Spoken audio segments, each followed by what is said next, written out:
श्रुतिस्मृतिपुराणानाम् आलयं करुणालयं नमामि भगवत्पादं शङ्करं लोकशङ्करं शङ्करं शङ्कराचार्यं केशवं बादरायणं सूत्रभाष्यकृतौ वन्दे भगवन्तः पुनः पुनः निधये सर्वविद्यानां विजशे भवरोगिणां गुरवे सर्वलोकानां दक्षिणामूर्तये नमः।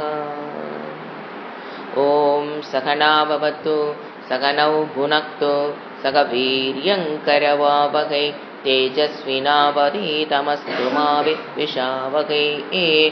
ॐ शान्ति शान्ति शान्तिः। இன்றைய தலைப்பு மன போராட்டம். இது பார்த்தீங்கன்னா இன்டான்ஜிபிள் நீட், மனதுக்கு தேவை, அந்த இடம் கவனிக்கப்படணும். we are in need of intangible need. இப்போ tangible need, ஒரு மனிதன் பிறக்கிறான், இருக்கிறான், வாழறான் அப்படிங்கும்போது அவனுக்கு தேவையான விஷயங்களை உலகம், படைக்கப்பட்ட உலகம் நமக்கு பூர்த்தி செஞ்சிருது. முயற்சி செஞ்சு அடைஞ்சுக்கலாம்.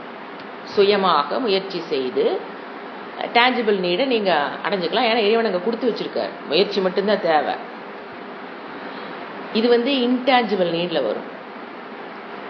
ஏன்னா மன போராட்டம் என்பதை யாரும் விரும்புறதில்லை. அதுலேருந்து வெளியில் வரணும்னு நினைக்கிறோம். It's a need. எங்கே போகிறது? அந்த இடம்தான் culture, religion plays a very important role in fulfilling intangible need. First இப்போ மன போராட்டம்ங்கிற டாபிக் எடுக்கும்போது முதல்ல மன போராட்டம்னா என்ன? ஒரு தனிமையில் நாம் இருக்கும்போது நம் மனம் நம்மகிட்ட பேசும். ஒரு கூட்டத்தோட ஒரு வேலையில் நீங்கள் இன்வால்வ் ஆகிருக்கும்போது நமக்கு பெருசாக இந்த போராட்டம் வராது. தனிமையில் இருக்கும்போது நம்மளுடைய மனம், புத்தி நமக்கு வெளிப்படும். அப்போ பல பதிவுகள் என்னவா இருக்கிறதெல்லாம் வெளியில் வரும். நம்ம பயம், ஒரு மன போராட்டம், ஒரு குற்ற உணர்வு. பயம்னா எதிர்காலத்தை பற்றின பயம், இறந்த காலத்தில் நடந்த விஷயங்கள் மறுபடியும் வந்துருவானுங்க ஒரு பயம், பலவிதமான பயம் உள்ள வருது. அப்படின்னா மன போராட்டம்னு அர்த்தம். அடுத்தது குற்ற உணர்வு. நான் தப்பு பண்ணிட்டோம். ஏன்னா மனத்தினுடைய பேச்சை கேட்டு தப்பு பண்ணியிருப்போம். அப்புறம் புத்தி உள்ள சொல்லும். மனம்ங்கிறது தன்னுடைய சஞ்சல ஆத்மிகா புத்தி மனதை என்ன பண்ணும்? ஏதோ ஒரு தப்பு பண்ணி மனது நம்மளை தப்பு பண்ணுறதுக்கு தூண்டிடும். தப்பும் பண்ணிடுவோம், பேசிடுவோம். தப்புனா கொலையாங்க பண்ண போகிறோம். தப்பாக பேசுறது, தப்பாக நடந்துக்கிறது, தப்பாக ப்ரிடிக்ட் பண்ணுறது, ஒருத்தர் தப்பாக புரிஞ்சுக்கிறது, இந்த மாதிரி விஷயங்கள் மனம் பண்ணுச்சுன்னா அமைதியாக இருக்கும்போது புத்தி சொல்லும், நீ தப்பு பண்ணிட்ட. அது மனப்போராட்டம், குற்ற உணர்வு. அப்புறம் இன்ஃபீரியாரிட்டி காம்ப்ளெக்ஸ், ஒரு இயலாமை. சரியான முயற்சி பண்ணாமல் நம்மளால் அந்த கோலை ரீச் பண்ணியிருக்க முடியாது. அது என்ன வேணா இருக்கலாம், சமையலாக இருக்கலாம், படிப்பாக இருக்கலாம், எதாக இருக்கலாம். ஒரு கோல் ஃபிக்ஸ் பண்ணியிருப்போம், அது போகணுன்னு, இந்த இடத்துக்கு போகணும், அதை பண்ணணும், இதை அடையணும்னு. சோம்பேறித்தனத்தினாலேயோ அல்லது அதுக்குண்டான முயற்சியை சரியாக பண்ணாததுனாலேயோ என்ன பண்ணிடுவோம்? அதில் ஒரு நிச்சயமான ஆத்மிக புத்தி இல்லாதனால ஏனாதானான்னு இருந்து அதை விட்டடிச்சதுக்கப்புறம் அதனுடைய எஃபெக்ட் தெரியும் போது ஐயோ நம்ம பண்ணாம குற்ற இன்ஃபீரியாரிட்டி காம்ப்ளெக்ஸ், அதுக்கு பேர். அதுவும் போராட்டம். சுப்பீரியாரிட்டி காம்ப்ளெக்ஸ், அது மன போராட்டம் தெரியாத ஒரு போராட்டம். அது சுப்பீரியாரிட்டி காம்ப்ளெக்ஸும் மன போராட்டம் தான். ஆனால் நமக்கு அது மன போராட்டத்தில் இருக்குன்னு தெரியாது. ஏன்னா அது ஒரு சுகத்தை கொடுக்குது அந்த போராட்டம். நான் ஜெயிச்சிட்டேன், ஒரு கர்வம், அதுவும் மன போராட்டம் தான். ஆனால் அது நமக்கு வலி இல்லாத போராட்டமாக இருக்கனால ஏற்றுக்கிறோம். இது வலியுடன் கூடிய போராட்டம், இன்ஃபீரியாரிட்டி காம்ப்ளெக்ஸ். அப்புறம் செல்ஃப் நான் அக்செப்டன்ஸ், என்ன நானே ஏற்றுக்கொள்ள முடியாத ஒரு மனம். ஏன் என்ன நான் ஏற்றுக்க முடியல? நான் நினைக்கிற மாதிரி என்னால் இருக்க முடியல. நான் என்ன பேசணும்னு நினைக்கிறேனோ அதை பேச முடியல. எதை பேசக்கூடாதுன்னு சொல்கிறேனோ அது பேசி வச்சிட்றேன். எப்படி நடந்துக்க கூடாதுன்னு நினைக்கிறேனோ அப்படி நடந்துட்டு வந்துடுறேன். எப்படி நடந்துக்கணும்னு நினைக்கிறேனோ அப்படி நடக்கிறது இல்லை. அப்படிங்கும்போது உங்களை பற்றி என்னை நான் ஏற்றுக்கொள்ள முடியாத நிலை, இது நான் அக்செப்டன்ஸ், செல்ஃப் நான் அக்செப்டன்ஸ். அப்போ என்ன பண்ண ஆரம்பிச்சிருவோம்? அக்குசேஷன். நான் பண்ணு தப்பு, நான் அக்குசேஷன் என்னை நான் குறை கூறிக்கொள்ளுதல். நான் ஏன் இப்படி பண்ணேன், நான் ஏன் இப்படி பேசினேன், நான் ஏன் இதை பண்ணினேன், நான் ஏன் அங்கே போனேன், நான் ஏன் அங்கே வந்தேன், நான் ஏன் இதை செய்யலை, நான் ஏன் இதை செஞ்சேன், ரெண்டும் அவங்க ஏன் அப்படி செஞ்சாங்க, இவங்க ஏன் இப்படி செஞ்சாங்க, எல்லாம் நான். அப்போ நம்மளை யாரும் மதிக்கல, நம்மளை யாரும் மரியாதை கொடுக்கல, நம்மகிட்ட யாரும் அன்பா இல்லை. அப்போ என்ன நடக்கும்? Self accusation. அப்போ நம்ம இதுக்கு லாய்க்கே இல்லையா, எல்லாத்துட்டையும் அன்பை பெறுவதற்கு நான் குவாலிஃபை இல்லையான்னு ஒரு பயம். 4 பேர் ஏதோ தப்பு சொல்லிட்டா அப்போ எல்லாத்துட்டையும் அன்பா இருக்கிற குவாலிஃபிகேஷன் எனக்குள்ள இல்லையோ, நான் ஒரு ராக்காட்சி மாதிரி இருக்கணும், எல்லாரும் நம்ம மேல தப்பு பண்றாங்களே, தப்பு கண்டுபிடி. ஸோ நான் அக்யூசேஷன். ஸோ இவங்க இந்த மனப்போராட்டங்கிறது நம்மளை என்ன பண்ணுது, இதெல்லாம் அப்படியே சொல்லிக்கிட்டே போகலாம். ஒரு பிஸ்னஸ்ல லாஸ், மனப்போராட்டம். நான் என்ன தப்பு பண்ணேன், இது பிஸ்னஸ் லாஸ் ஆச்சு. லாஸ்னாங்க 2 கோடி டர்ன் ஓவர் பண்ணியிருப்பான், ஒரு 10,000 விட்டுருப்பாரு, அதுல உட்காந்து கவலைப்பட்டு இருப்பாரு. நீங்க பெரிய லாஸ்ன்னு நினைக்க வேண்டாம். ஒரு வேலைக்காரன் ஒரு பர்டிகுலர் அமௌண்ட்டை திருடிட்டு ஓடி போயிருப்பாரு, வேலைக்கு தரக்கீழ் இருக்கவர். யாருக்கு மனப்போராட்டம்? முதலாளிக்கு. அந்த பணம் அவருக்கு ஒரு பொருட்டே அல்ல, நம்பிக்கை துரோகம். அவனை நம்புனே, என்னை ஏமாத்திட்டானே, அது என்ன ஆகும்? மனப்போராட்டம். இப்படி சொல்லிக்கிட்டே போகலாம். அது இது எடுத்தீங்கன்னா இதுக்கே ஒரு 4 மணி நேரம் வேணும். மனப்போராட்டம் எந்த வகையில யார் ஸ்கூலுக்கு போற குழந்தைக்கு மனப்போராட்டங்க. ஹோம்ஒர்க் பண்ணலையே, சாயங்காலம் வரைக்கும் சும்மா இருந்த வேண்டியது, கால் வச்சு வேன் 8 மணிக்கு வருதுன்னா 7:45 கையோ அம்மானா, மனப்போராட்டம்.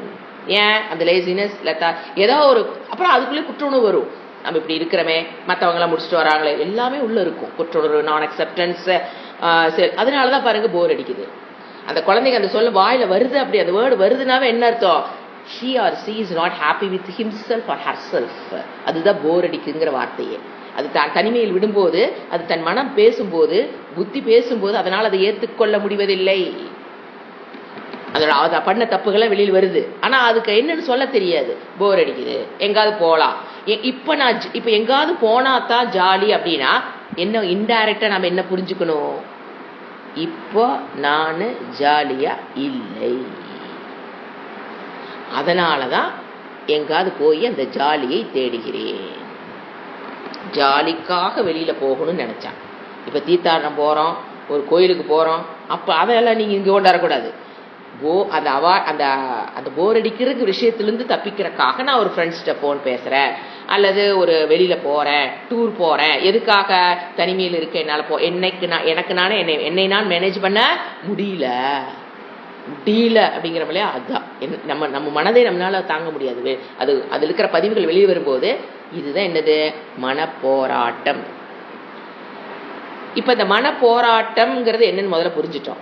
அதுக்கப்புறம் என்ன செய்யணும்? மனம்னா என்ன? இப்ப மனம் என்பது நமக்கு இறைவன் கொடுத்த ஒரு இன்ஸ்ட்ருமெண்ட். இப்ப என்னென்ன இன்ஸ்ட்ருமெண்ட் கொடுத்திருக்காரு நமக்கு? கை. ஒரு பொருளை தூக்கணும்னா கை, நடந்து போகணும்னா கால், ஒரு பார்க்கணும்னா கண், ஒரு வாசனை தெரியணும்னா என்ன இன்ஸ்ட்ருமெண்ட்? மூக்கு, ஒரு சாப்பாடு டேஸ்ட் பண்ணணும்னா என்ன இன்ஸ்ட்ருமெண்ட் நம்ம யூஸ் பண்றோம்? நாக்கு. அந்த மாதிரி மனம்ங்கிறது ஒரு இன்ஸ்ட்ருமெண்ட். என்ன இன்ஸ்ட்ருமெண்ட்? இப்ப வெளியில் இருக்கிற விஷயங்கள், கண் ஒரு விஷயத்தை கொண்டாந்து கொடுக்கும், காது ஒரு விஷயத்தை கொடுக்கும், டேட்டா கலெக்டர் எல்லாத்தையும் கலெக்ட் பண்ணி இது ஒரு முடிவெடுத்து நீ இப்படி போன்னு சொல்லும். இப்ப ரைட்ல இந்த வண்டி வருது, ரைட்ல இந்த வண்டி வருது, முன்னால இந்த வண்டி வருது, பின்னால இந்த வண்டி வருது, அப்படிங்கிற இன்ஃபர்மேஷன்ஸ் எல்லாம் கேதர் பண்ணதுக்கு அப்புறம் மனம் புத்தி என்ன சொல்லும்? ஏய் கோ, கொஞ்சம் லெஃப்ட் எடுத்து ரைட் போ. அதுதான் மனதனோட வேலை. டேட்டாவெல்லாம் கலெக்ட் பண்ணி ஒரு முடிவு எடுக்கும், நீ இப்படி போ அப்படி போகிறது புத்தி. அப்ப மனம்ங்கிறது தாட் ஃபார்ம். அது எங்க இருக்குது அப்படின்னா, சில பேர் நெஞ்சில் இருக்குங்கிறோம், சில பேர் தலையில வச்சு தலையில் இருக்குங்கிறோம். இப்போ அது சக்தி, கண்ணுக்கு தெரியாத ஒரு சக்தி. இப்ப நம்ம கண்ணுக்கு தெரியுற இந்த பாடி ஸ்தூல சரீரம்னு பேரு. அதுக்குள்ள கண்ணுக்கு தெரியாத ஒரு சக்தி ரூபத்துல இன்னொரு சரீரம் இருக்கு. அதுல ஒண்ணுதான் என்னது? மனம். It is an instrument in the thought form. அப்ப அதுக்குள்ள பாத்தீங்கன்னா அந்த தாட்டே தான் 4 விதமாக செயல்படக்கூடியது. அப்ப அதுக்கு பேர் மாறும். இப்போ டேட்டா கலெக்டரா இருக்கும்போது அதுக்கு பேர் மனம். அப்புறம் இப்படி செஞ்சமா செய்யலியா ஒரு ஆசிலேஷன் ஆஃப் த தாட் வருது பாத்தீங்களா, அதுக்கு பேரு மனம்னு பேரு. சஞ்சல ஆத்மிகா மனம். அதே தாட் ஃபார்ம், வீட்டை பூட்டிட்டியா, கார்ல ஏறி வந்தாச்சு, வீட்டை பூட்டிட்டியா, பூட்டிட்டேன், உறுதியா சொல்றேன் பாத்தீங்களா, நான் பூட்டிட்டு தான் வந்தேன். அப்போ உறுதி, அதுதான் அந்த தாட்டுக்கு பேரு புத்தி. 4 அதனுடைய செயல்பாட்டை வச்சு 4ஆ பிரிக்கிறோம், மனம் புத்தி. அப்புறம் நாம என்னென்ன பண்ணோமோ, என்னென்ன பார்த்தோம், என்னென்ன கேட்டோம், என்னென்ன நுகர்ந்தோம், என்னென்ன செஞ்சோம் அப்படிங்கறத எல்லாத்தையும் பதிவு பண்ணி வைக்கிறதா சித்தம், மெமரி. அதுவும் என்னதான் தாட் ஃபார்ம்ல தான் உள்ள ஸ்டோர் ஆகி இருக்குது. அதுக்கு அடுத்தது அகங்காரம். அகங்காரம்னா நான் அப்படிங்கிற எண்ணம், அவ்வளவுதான். அதுக்கு மேல ஒண்ணும் கிடையாது. நான், அது இந்த உடம்பு நான், எனக்கு இது வேணும், நான் அங்க போனேன், நான் நான் நான் நான் நான் அப்படி ஒரு தாட் வருது பாத்தீங்களா, நான்கிற எண்ணம் வருது பாத்தீங்களா, அது அகங்காரம். இப்ப இது எல்லாமே என்னதான் தாட் ஃபார்ம். இதுதான் மனதினுடைய. இப்ப மனம் எப்படி செயல்படும் அப்படின்னு பாத்தீங்கன்னா,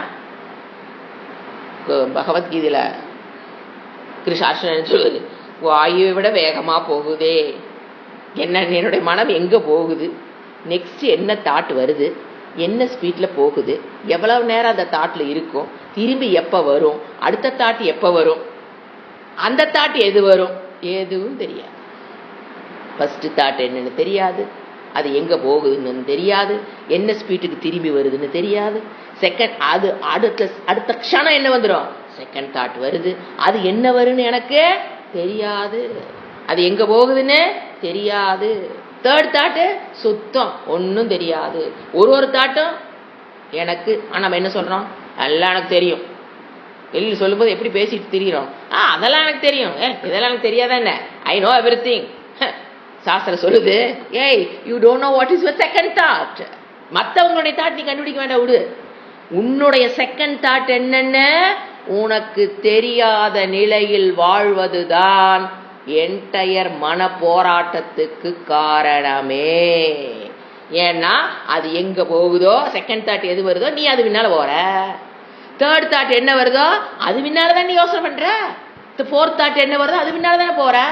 You don't have the control of your mind. That's the first reason for மன போராட்டம். அப்ப அதுக்கு என்னங்க பண்றது, அது அப்படித்தான் போகும். அப்படித்தான் போனாதான் it is survival of the fittest. ஏன்னா இப்ப கண்ணு கொண்டாந்து இப்ப நீங்க ரோட்ல போறீங்க, அப்படி சடந்தோறும் அந்த தாட் மாறித்தான் ஆகணும். ஏன்னா இப்ப நீங்க ரோட்ல போறீங்கன்னா கண்ணு முன்னால ஒண்ணு காமிக்குது அப்படின்னா அடுத்த தாட்டு லெஃப்ட்ல இருக்க என்னன்னு தெரியணும், ரைட்ல என்ன இருக்குன்னு தெரியணும், பின்னால் என்ன வருது தெரியணும். எல்லாமே சனந்தோறும் மாறிக்கிட்டே இருந்தா தான் எல்லா இன்ஃபர்மேஷன் உங்களுக்கு கிடைக்கும். சப்போஸ் மனம் நான் அசையாம ஒரு இடத்துல நிக்கிறேன்னு முன்னால பார்த்த வண்டியை விட்டு காமிச்சிட்டு மனம் அப்படியே ஸ்டில், அந்த குழந்தைகளை விளையாடுமே ஃப்ரீஸ் அப்படி அடிச்சு வச்சுக்குங்க, பின்னால என்ன வருதுன்னு எப்படி தெரியும், லெஃப்ட்ல என்ன வருதுன்னு என்ன தெரியும், வண்டி எப்படிங்க ஓட்டுறது, எப்படி ஓட்டுறது? சோ கண்டிப்பா அது அப்படி இருந்தா தான் நம்மளால வாழ முடியும். யாரையும் குறை சொல்ல வேண்டாம், it's survival of the fittest. அப்போ அந்த மாதிரி படைக்கப்பட்டதுனாலதான் நம்மளால வாழ முடியுது. அப்படிங்கறக்காக எப்ப பாரு அது எங்க போகுது அது விட்டுற வேண்டியது.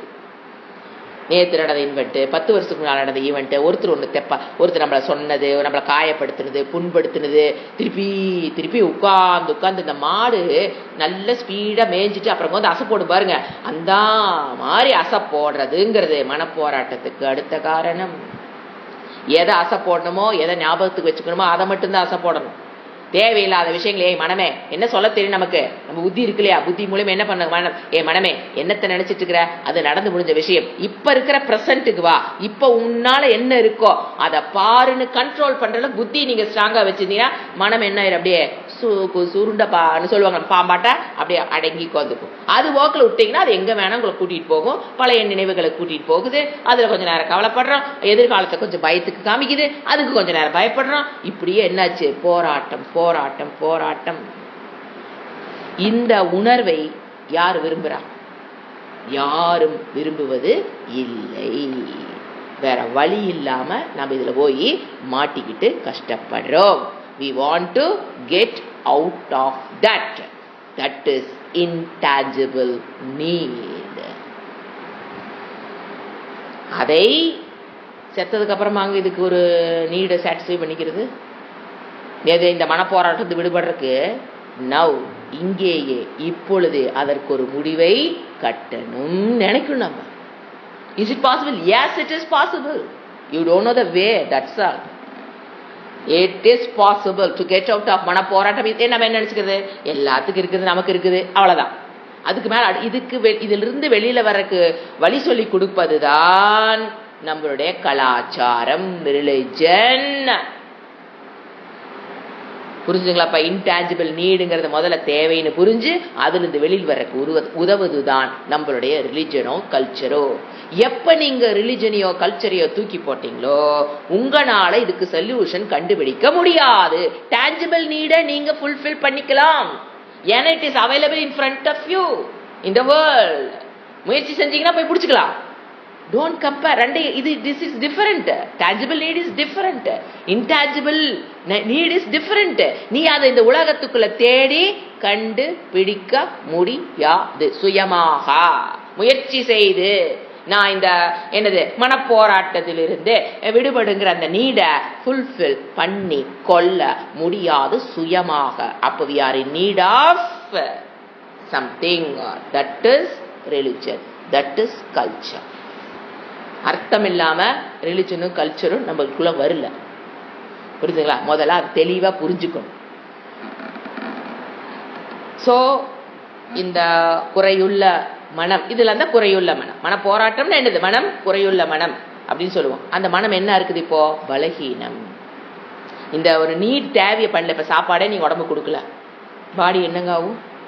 பாடிக்கு ஒண்ணு தேவை, நீ சாப்பாடு நீ கொடுக்கல, அப்ப பாடி என்ன ஆகும்?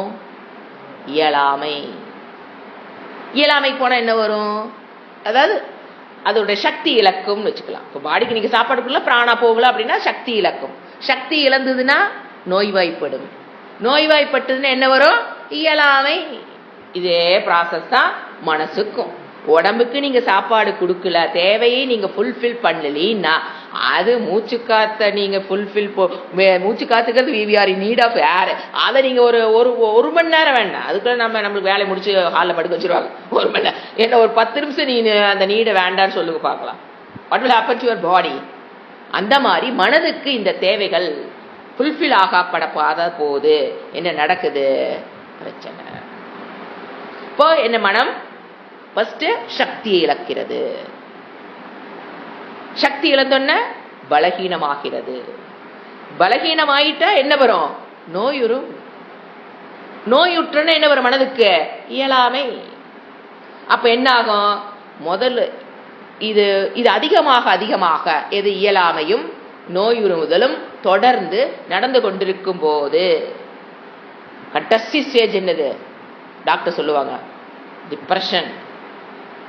அப்புறம் என்னென்னமோ பேர், கடைசியில பைத்தியகார ஹாஸ்பிட்டல் கொண்டு போய் படுக்க வச்சிருவாங்க. அது அல்டிமேட் கடைசி. இதனுடைய கடைசி கோல் அது.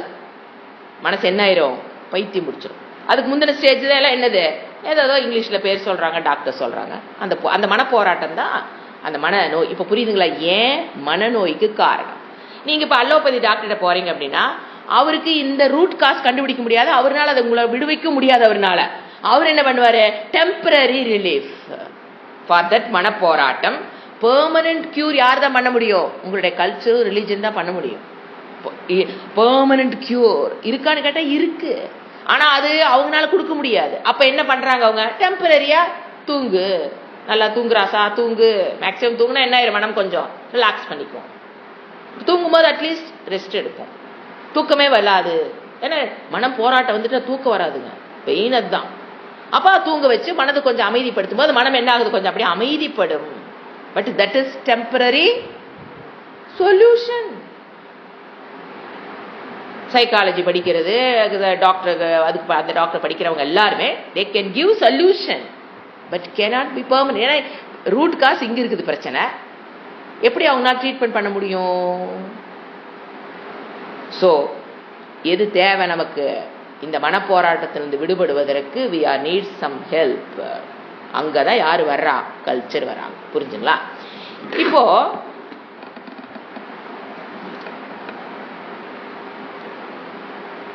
இப்போ நாம வேல்யூவை ஃபாலோ பண்றோம். ஒரு மனப்போராட்டத்தை சம்பந்தப்பட்ட சப்ஜெக்ட் பாயிண்ட் 1 2 3 போட்டுட்டு வரோம். இப்ப நம்ம நல்ல வேல்யூவை ஃபாலோ பண்றோம். மனப்போராட்டத்துக்குள்ள எப்படி போகணும்னு யாருமே சொல்லித்தர தேவையில்லைங்க. நாம படிக்க வேண்டியது மனப்போராட்டம்னா என்னன்னு தெரிஞ்சுக்கிட்டோம், அது என்னென்ன உள்ள இருக்கு, அதுல இருந்து வெளிவருவது என்னென்ன possibility. First following a good value.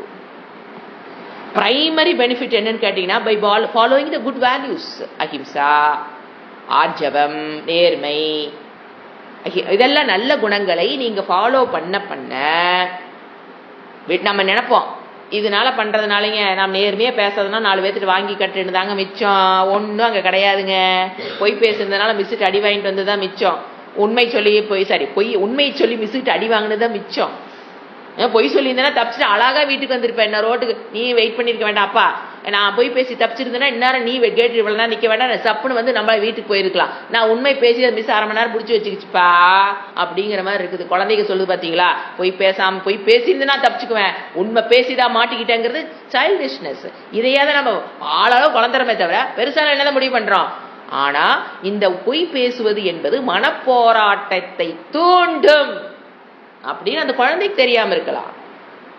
குழந்தைக்கு தெரியாது, நம்ம புரிஞ்சுக்கணும். ஏன் எப்படிங்க பொய் பேச ஏங்க மனப்போராட்டம் வருது? நீங்க போய் பேசி பாருங்க, எத்தனை போராட்டத்துக்கு அதாவது பிகம்ஸ் என்னன்னு கேட்டீங்கன்னா, ஒரு பொய் பேசுறீங்கன்னு வச்சுக்கலாம், என்ன நடக்குதுன்னு பார்க்கலாம். டபுள் பர்சனாலிட்டிக்குள்ள போவோம். The war between Pandava and Kauravas is inevitable. யாரு இப்ப நீங்க ஒரு பொய் பேசி முடிச்சிடுறீங்க ஆச்சா, ஒரு ஏதோ ஒரு காரணத்துக்காக நீங்க பொய் பேசுறீங்கன்னு வச்சுக்கோங்க. இப்ப மனம் புத்தி 2 சொன்னா, புத்திக்கு தெரியும் என்னென்ன நீ பொய் பேச, அத மனசாட்சின்னு சொல்றது புத்தி. நீ பொய் பேசுறது தப்புன்னு யாருக்கு தெரியும்? புத்திக்கு தெரியும். ஆனா மனம் என்ன பண்ணும்? அதை ஓவர்லாப் பண்ணி அப்படி பண்ணினா தான் நம்ம தப்பிக்க முடியும். ஏதோ ஒரு காரணம், 1008 காரணத்தை சொல்லி மனம் என்ன பண்ணிரும்? முன்னால ப்ரொஜெக்ட் ஆகி போய் பேச வச்சிரும். போய் பேசி முடிச்சிட்டோமா, அதோ நான் முடிஞ்சு போச்சுன்னு நினைக்கிறோம். அதுக்கப்புறம் தான் ஸ்டார்ட்ஸ் கவுண்ட் டவுன்.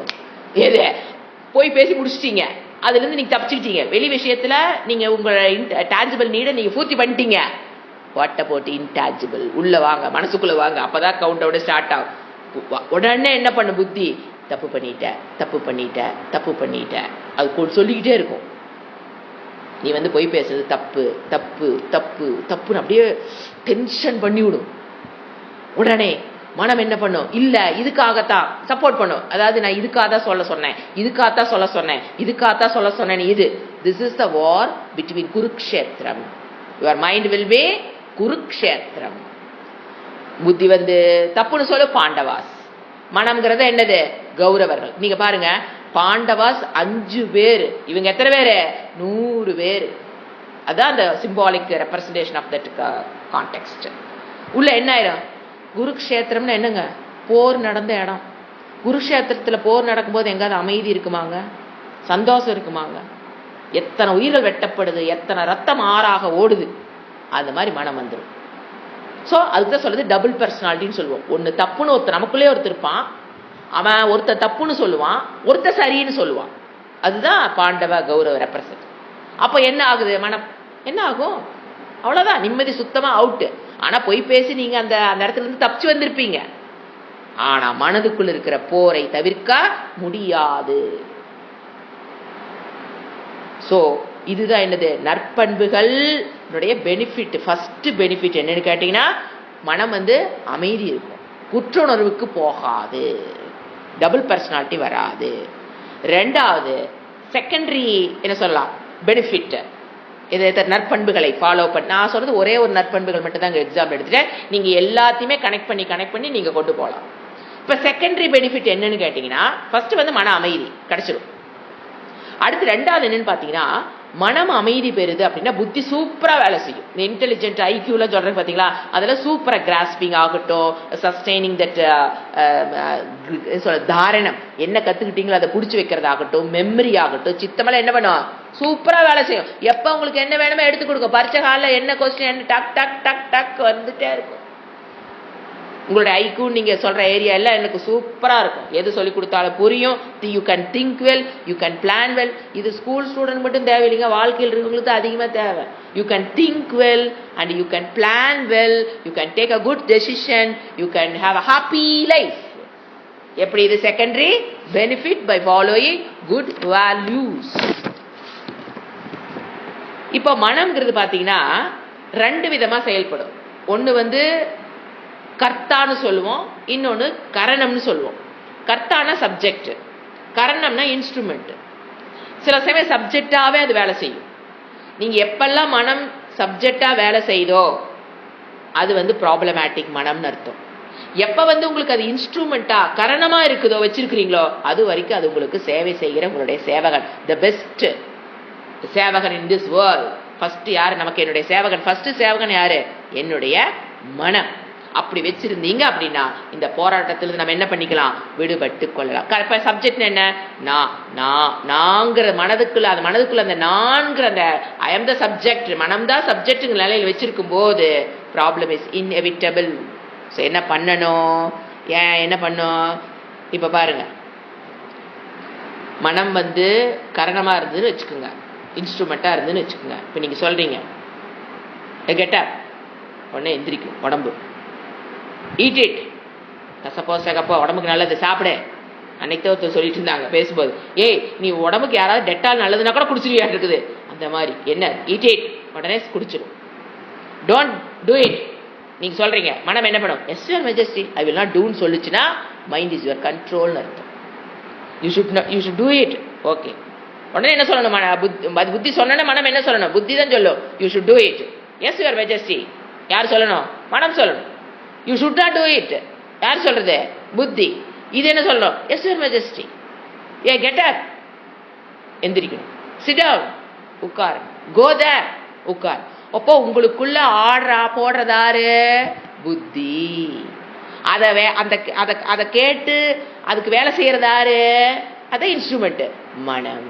இந்த நிலையில ஸ்டேட் ஆஃப் மைண்ட்ல வச்சிருந்தீங்கன்னு வச்சுக்குங்க, you can have a happy life. ஏன்னா புத்திக்கு எல்லாம் கரெக்ட், எது தப்பு, எது எல்லாம் கரெக்ட். புத்தி தான் என்னது? சாரதி. ஒரு தேர் ஓடுது. குதிரைகள்ங்கிறது இந்திரியங்கள், கண்ணு காது மூக்கு புலன்கள்.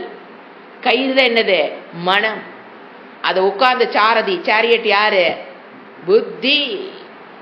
அந்த சேரியட் கையில யார் இருக்கணும்? கயிறு இருக்கணும். குதிரைகளை போய் பிடிக்க முடியாது அவனால. 5 குதிரைக்கு தாவி கட்டிட்டாங்க, வண்டி ஓட்ட முடியும் அவனால முடியாது. சோ அவன் யாரை வச்சுக்கிறான்? கைத்தை வச்சுக்கிறான். கயிறு தான் என்ன? கயிறு தன்னுடைய கண்ட்ரோல் இருக்க வரைக்கும் அந்த வண்டி எப்படி போகும்? பின்னால உட்காந்துருக்கிறவன் ரதசுவாமி. அதான் நீங்க சொல்ற பிரகாரம் வண்டி போயிட்டு இருக்கும். ரதசுவாமிங்கிறது பின்னால உட்காந்துருக்கிறவர். இவ சாரதிங்கிறவரு புத்தி. அப்போ எப்படி குதிரைகளா எங்க ஓடணும்? யாரோட கண்ட்ரோல்ல ஓடணும்? அதை யாரு கண்ட்ரோல் பண்ணணும்? இப்போ பின்னால் இருக்கிறவன் சொல்றான், டேய் என்னை கொண்டே கோயம்புத்தூர்ல விடுன்னு. அப்போ அந்த புத்திக்கு என்ன தெரியணும்? கோயம்புத்தூர் போற வழி தெரியணும், ரூட். அதுக்கு தான் சொல்லுவா புத்தி சுல்பி வெல் இன்ஃபார்ம்டு. புத்தி நற்பண்புகளை வெல் இன்ஃபார்ம்டு ஜானாதி. அந்த புத்திக்கு என்ன தெரிஞ்சுக்கணும்? என்ன கொடுத்து வச்சிருக்கணும்? வெல் இன்ஃபார்ம்டு புத்தியா இருக்கணும். எதுக்கு? கோயம்புத்தூர் எப்படி போறதுன்னு பின்னால உட்காந்து சொல்லிட்டு புக் எடுத்து படிக்க ஆரம்பிச்சிருவாரு. அது யாருக்கு தெரியணும்? ரூட்டு. சாரதிக்கு ரூட் தெரியணும், வெல் இன்ஃபார்ம்டு புத்தி. அப்புறம் யார ஓட உடனும்? ஃபர்ஸ்ட் இந்திரியங்களை அடக்கி விட்டால் மனதில் நிம்மதியான. இந்திரியங்களை அடக்க முடியாது, எப்படி கோயம்புத்தூர் போறது? ஸோ முதல்ல கயிறு என்ன பண்ணணும்? லூசா விடணும். விட்டா தானே குதிரை ஓடும். இல்ல நான் எல்லா இந்திரியம், கண்ணு காது மூக்கு எல்லாத்தையும் மூடி உட்காந்துக்கிறேன், நான் எப்படி வாழ்றது? விடணும். குதிரைகள் போகணும். கண்ணு பழவை பார்க்கணும், காது கேட்கணும். அந்த மாதிரி விஷயங்கள்ல ஓட, இந்திரியங்களை வெளி விஷயத்தை நோக்கி ஓட விடணும். ஆனா கையில் என்ன வச்சிருக்கணும்? இப்ப குழந்தைகள்லாம் அந்த காலத்துல கிணத்துல தூக்கி போட்டாங்கன்னா கைத்தை கட்டிக்குவாங்க. அந்த மாதிரி தூக்கி போட்டுருவாங்க. ஆனா இடுப்பை கட்டி கயிறு மேல வச்சுக்குவாங்க. அந்த மாதிரி புத்தி என்ன பண்ணணும்? முதல்ல இந்திரியங்களை விடணும். அந்த கயிறு தான் என்னது? மனம். It's is very important role. அப்படி கைத்தை பிடிச்சு அவர் என்ன பண்ணுவாரு? போனா இவர் கையை விட்டாருன்னா லூஸ் ஆச்சுன்னா பாருங்க அந்த குதிரை ஓடும். பிடிச்சி இழுத்தாரு என்ன பண்ணிக்கணும்? நின்றுக்கணும். இப்படி கைத்தை பார்த்தீங்கன்னா மாடு ஓட்டுறவங்க பாருங்க, லெஃப்ட் போடுவாங்க, உடனே அது புரிஞ்சுக்கும் லெஃப்ட் திரும்பணும்னு. அந்த கைத்து இப்படி போட்டாங்கன்னா அந்த மாடுக்கு என்ன தெரியும்? ரைட்டு போகணும் மாட்டிருக்கேன், இந்த ரோடு பின்னால் உட்காந்துருக்கு தகுந்த மாதிரி அது ஓடும். சோ குதிரைகள் ஓடித்தான் ஆகும். ஓடினா தான் வாழ முடியும், ஊர் போய் சேர முடியும். அதுல தப்பே கிடையாது. ஐயோ என் கண்ணு தப்புங்க, காது தப்பு, கண்ணு மேலேயே காது மேலேயே எந்த தப்பு எப்பவுமே கிடையாது. அத கண்ட்ரோல் பண்ற மனம். கயிறு எதை? அந்த குதிரைகளை கயிறு எங்க மாட்டி இருக்கணும்? இந்திரியத்துல மாட்டி இருக்கணும். குதிரைகள்ல கயிறு கட்டி வச்சிருக்கணும். சும்மா வெறும் கயிறு குதிரைன்னா அது பாட்டு ஓடிட்டு இருக்கும். கயிறை நீ கையில வச்சிருக்கலாம். மனதினுடைய கட்டுப்பாட்டுக்குள், கயிறினுடைய கட்டுப்பாட்டுக்குள் குதிரைகள் இல்லைன்னா குதிரைகள் தரங்கட்டு ஓடும் போது ரதசுவாமி எங்க போய் சேருவாருன்னு எந்திரிச்சா மேலுலகத்துல சொர்க்கமோ நரகமோ அவருடைய பண்ணின பாவ புண்ணியத்தை கொண்டு விட்டுரும். சோ மனம் இந்திரியங்கள் யாரோட கட்டுக்குள்ள இருக்கணும்? மனதோட கட்டுக்குள்ள இருக்கணும். இருந்தா தான் புத்தி சாரதி என்ன பண்ணுவான்? அந்த கைத்தை தன் கட்டுக்குள்ள வச்சுக்கிட்டு போற இடத்துக்கு ரைட்டு, லெப்ட், ஸ்ட்ரைட்டு, ஸ்டாப்பு, கோ, ரெஸ்ட் யாரு சொல்றது? சாரதி. அப்பதான் இந்த புத்தி தெரிஞ்சுக்கலாம். புத்தி, மனம், இந்திரியங்கள் இது இந்த மாதிரி செயல்பட்டாதான் இந்த பின்னால உட்காந்துருக்கான் பாத்தீங்களா ரதசுவாமி, அவன் நினைச்ச இடத்துக்கு போய் சேர முடியும். இதுல ஏது ஒண்ணு தன்னுடைய தன்னுடைய கண்ட்ரோலை இழந்துருச்சோ, அது குதிரையா இருக்கலாங்க, கயிறா இருக்கலாங்க, புத்தியா இருக்கலாம், இழந்துருச்சோ யாருக்கு பாதிப்பு? இவங்க 3 பேர் குதிரையும் பாதிக்கும், பின்னால உட்காந்துருக்க ரதசுவாமி என்ன ஆயிடுவாரு? தான் போக வேண்டிய இடத்துக்கு போக முடியாது. அப்ப கயிறுங்கிறது எப்படித்தான் இருக்கணும்? இன்ஸ்ட்ருமெண்டா இருக்கணும். கயிறு தானே மேடம்? இன்ஸ்ட்ருமெண்டா இருக்கணும். அது கர்த்தாவா ஆயிடக்கூடாது. சப்ஜெக்ட் யாருதான் சப்ஜெக்ட்? அந்த சாரதி தான் சப்ஜெக்டா இருக்கணும். அவன் சொல்ற பிரகாரம் கயிறு கேட்கணும். அது விட்டுட்டு பல சமயம் நம்ம என்ன பண்ணிடும்? மனம் அந்த கயிறு என்ன பண்ணிடும்? கர்த்தாவாயிரும். அது எப்படி ஊர் போய் சேர்றது? இதுதான் பிரச்சனை. சோ ஒன்னொன்னு அதனுடைய கட்டுக்குள் இருக்கும் போது என்ன வராது? மனப்போராட்டம் என்பது வராது. இந்த மாதிரி இருக்கும்போது மனம் புத்தியினோட கண்ட்ரோல்ல இருக்கும்போது சித்தமும் அகங்காரமும் எந்த பிரச்சனையும் நமக்கு கொடுக்காது. எவ்வளவு வாயுவை போல் வேகமாக ஓடினாலும் அதை என்ன சொன்னார் பகவான்? அதை கண்ட்ரோல் பண்ண முடியும். முடியாத விஷயம் கஷ்டம் கஷ்டம். ஆனா இப்ப அதுக்குதான் நம்ம எல்லாம் என்ன சொல்லி கொடுப்போம்? இப்ப கல்ச்சர் எப்படிங்க உதவி செய்யுதுன்னா, உட்கார், மனம் காத்து போல ஓடுதா, உட்கார், ஓம் நம சிவாய சொல்லு, ஜபம். இப்ப ஜபம் பண்ணும்போது என்ன நடக்குது? ஐ decide my thought, I control my thought. எப்படி? ஃபர்ஸ்ட் தாட் என்ன? ஓம் நம சிவாய. செகண்ட் தாட் என்ன? ஓம் நம சிவாய. தேர்ட் தாட் என்னங்க? ஓம் நம சிவாய. அதுக்கு முன்னால ஜபம் பண்ண முன்னால எப்படி இருந்தீங்க? ஃபர்ஸ்ட் தாட் என்னன்னு தெரியாது, செகண்ட் தாட் என்னன்னு தெரியாது, தேர்ட் தாட் என்னன்னு தெரியாது. இப்ப என்ன பண்றோம்? ஏய் மனமே, இத நினை. You are ordering your mind, train பண்றீங்க. செகண்ட் தாட் ஓம் நம சிவா, எது வேணா எடுத்துக்கலாம். ஓம் நமோ நாராயணாய எடுத்துக்கலாம். ஏதோ ஒன்று நமக்கு எந்த தேவதை பிடிக்குதோ, ஓம் சரவண பவா, எது வேணா எடுத்துக்கலாம். எடுத்து first thought, second thought, third thought, fourth தாட்டுக்கு போது we are giving exercise. What is japa? It is an exercise to your mind. எப்படி exercise? Gym to a body. ஜபம் என்பது எக்ஸசைசிங். What about meditation? ஜபம்ங்கிறது நீங்க 3 விதமா பண்ணணும்னு சொல்லுவோம். நம்ம வாய் விட்டு சொல்லலாம், அல்லது முணுமுணுன்னு சொல்லலாம், அல்லது மனதுக்குள்ள சொல்லலாம். ஒன் பை ஒன்னா தான் வரணும். ஃபர்ஸ்ட் வாய் விட்டு சொல்லி பழகி, அப்புறம் முணுமுணுன்னு சொல்லி பழகி, அப்புறம் தான் மனசுல நம்மளால ஜபம் பண்ண முடியும். மாலை வச்சுக்கிட்டு இப்படி இப்படிங்கிறாங்க இல்லையா? It is our culture. It's represents what? I am controlling my mind பண்ணிட்டு இருக்காருன்னு அர்த்தம். சாமியாருன்னு அர்த்தம் இல்லை. இது கை வச்சு பண்ண எல்லாம் நினைச்சுக்கிறாங்க. கோயில உட்காந்து ஒருத்தர் பண்ணிட்டு இருப்பாரு. நீங்க என்ன புரிஞ்சு வச்சிருப்பீங்க? அவருக்கு வேற வேலையில நம்ம பண்ணிட்டு இருக்காரு. நம்ம பக்தி அவர் ஒரு லெவலை விட்டு ஒரு மனிதனுக்கும் டெய்லி இது தேவை. எக்ஸசைஸ் ஜிம் பண்றான்னா அந்த மாதிரி exercise to our mind daily பண்ணணும். எங்க ஜிம்மு நான் 4 நாள் போயிட்டேன்னா ஆயுசுக்கு நீங்க ஆரோக்கியமா இருக்க முடியுதா என்ன? You have to do exercise. Daily walking போகணும். 4 நாள் போயிட்டு படுத்துக்கிட்டு அந்த ஆரோக்கியம் வருமா என்ன? அத மாதிரி ஜபம்ங்கிறது எதுக்கு? That is exercise. One type of exercise to your mind is ஜபம். எதுக்கு? இந்த மன போராட்டத்திலிருந்து விடுபடுறதுங்கிறத விட என்னுடைய மனதை என் கட்டுக்குள் கொண்டு வருவதற்கு. நான் சொன்னதுதான். Do it. நீங்க பாருங்க, மனதை அப்படி வாட்ச் பண்ணாம என்ன பண்ணிக்கும்? அப்படி சுருங்கிக்கும். நீங்க கவனிக்காம விட்டீங்கன்னா தான் அது ஓடும். குழந்தைங்க மாதிரி அடிக்கடி சொல்லுவேன். குழந்தைங்க குறும்பு பண்ணும்போது அம்மா வந்துட்டானா என்ன பண்ணிடும்? டக்குன்னு அப்படியே எல்லாம் போட்டு ஒண்ணுமே நடக்காத மாதிரி அப்படியே பாவனை பண்ணிட்டு போயிட்டு இருக்கும். ஏன்னா அம்மா கவனிக்க. அந்த மாதிரி மனம் நீங்க மனதை கவனிக்கிறீங்கன்னா என்ன பண்ணிடும்? மனம் ஆட்டோமேட்டிக்கா கட்டுக்குள்ள வந்துடும். விட்டுட்டீங்கன்னா தான் அது போயிட்டு இருக்கும். சோ இது எக்ஸசைஸ் டு ஜபம் நிறைய இருக்கு. நம்மளுடைய இன்டான்ஜிபிள் நீடை ஃபுல்ஃபில் பண்றதுக்கு நம்மளுடைய கலாச்சாரத்துல நிறைய விஷயங்கள் கொட்டி கிடக்குது. நான் சொல்றது 1-2 தான் உங்களுக்கு ரிலேட் பண்றதுக்காக நான் எக்ஸாம்பிள் கொடுத்துட்டு இருக்கேன். இப்ப மெடிடேஷன், தியானம் என்ன பண்றோம்? கண்ணை மூடி உட்கார்ந்து விசுவலைசேஷன் சம் தேவதாஸ். Visualisation must be a good thing. அதாவது என்னால் நான் எந்த விஷயத்துல ரொம்ப அட்ராக்ட் ஆனோ, தேவதைகள் அலங்காரம் பண்ண கோலம், கோயில்கள் கான்செப்ட். எதுக்கு கோயில்கள் வச்சிருக்காங்க? நாம போய் ஒரு கம்யூனிகேஷன் வித் பகவான் ஃபர்ஸ்ட் பாயிண்ட். அந்த கோயில்கள் எதுக்காக? டு கம்யூனிகேட் வித் பகவான். ஏன்னா ஹீ இஸ் சொல்லுது த்ரோட் நம்ம வாழ்க்கையில் வர ஒரே கம்பானியன், நம்ம விட்டு போகாம இருக்கிற ஒரே கம்பானியன் பகவான் கடவுள்.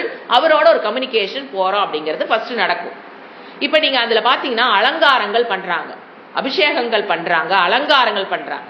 இந்த செக்குலர் கல்ச்சர் என்ன சொல்லுது? It's a waste of money. Why are you doing that? Foolish fellows. யார் சொல்றது? Secular culture. அந்த பணத்தை நீ ஸ்கூலுக்கு கொடு, அந்த பணத்தை நீ அதுக்கு கொடு. எதுக்கு அபிஷேகம் பண்றோம்? பெருமாளுக்கு எதுக்கு அத்தனை அலங்காரம், நகைகள், ஜெம்ஸ், அப்படியே வைரம், வைடூரியம், பட்டு, பீதாம்பரம்? எதுக்கு? புரிஞ்சுக்குங்க. நீங்க அதை பார்த்தீங்கன்னா you will be attracted by the statue. அந்த எங்க மனம் அப்படியே லைக்கும் அதுல. இப்ப நீங்க மனதை கண்ட்ரோல் பண்ணணும்னா அந்த லைத்த ஒரு விஷயத்தை எடுத்து வச்சு அந்த பெருமாளை திருப்பி திருப்பி விசுவலைசேஷன் பண்றதுக்கு ஈஸி. அதனாலதான் அந்த அலங்காரம் பண்ணி அந்த ஸ்கிரீன் அப்படி இழுப்பாங்க பாருங்க, அப்படியே மூடி வச்சிருப்பாங்க, எல்லாம் உள்ள பண்ணிட்டு டக்குன்னு எடுப்பாங்க. ஏன்னா ஃபர்ஸ்ட் சைட் அப்படியே பார்த்தேன்னு அப்படியே டக்குன்னு அந்த உள்ள மனம் அப்படியே ஏத்துக்கும். ஆஹா என்ன அழகு அப்படி நீங்க பிடிச்சுக்கணும். அதை அப்படியே பெப்பரன்னு விட்டு வந்துடக்கூடாது. அதை அப்படியே மனசுக்குள்ள பிடிச்சி கேப்சர் பண்ணி வச்சுக்கணும். வீட்டுக்கு வந்ததுக்கு அப்புறம் நீங்க என்ன பண்றீங்க? மெடிடேஷனுக்கு உட்காடுறீங்க. எதுக்கு மெடிடேஷன் பண்றோம்? பொழப்பு இல்லாம இல்ல, சாமியார் அவருக்கு அல்ல. To control my mind, to mastery over my mind. ஏன்னா அப்படி சொன்னதை புரியும். To mastery over mind, to mastery over my mind I am doing japa. To master my mind I am doing meditation. அது குருகிட்ட தான் கத்துக்கணும் எல்லாம். நாமளே சொன்னோன்னே நாளை காலையில் இருந்துச்சு நான் பாட்டுக்கு போனாங்க அப்படிலாம் பண்ணக்கூடாது. ப்ராப்பர் கைடன்ஸோட இருக்கணும். ஆச்சா? அது நீங்க உட்காருங்க. இப்ப நீங்க மெடிடேஷன் பண்ணும்போது அதை நினைச்சு பாருங்க, டக்கு டக்கு மனம் வெளியில சீக்கிரம் போகாது. டக்கு டக்கு டக்கு டக்குன்னு அடுத்த தாட்டு பெருமாள், அடுத்த தாட் பெருமாள், அடுத்து அவரோட இது எவ்வளவு அழகா இருந்தது, இது எப்படி இருந்தது அவரோட. அதுவும் சங்கராச்சாரியா சொல்லும்போது அவருடைய கண்ணு அப்படியே கண்ணை மட்டும் என்ன பண்ணலாம், அவயவங்களை என்ன பண்ணலாம், மெடிடேஷன் பண்ணலாம். அவருடைய கண்ணு, அந்த கண்ணம், சிரிச்ச கண்ணம், அந்த ராமர் பாத்தீங்கன்னா அப்படியே அழகா சிரிச்சிட்டு இருப்பாரு அயோத்தியில. அந்த ஃபேஸ் அப்படியே டக்கு நம்ம இருக்குது பாத்தீங்களா?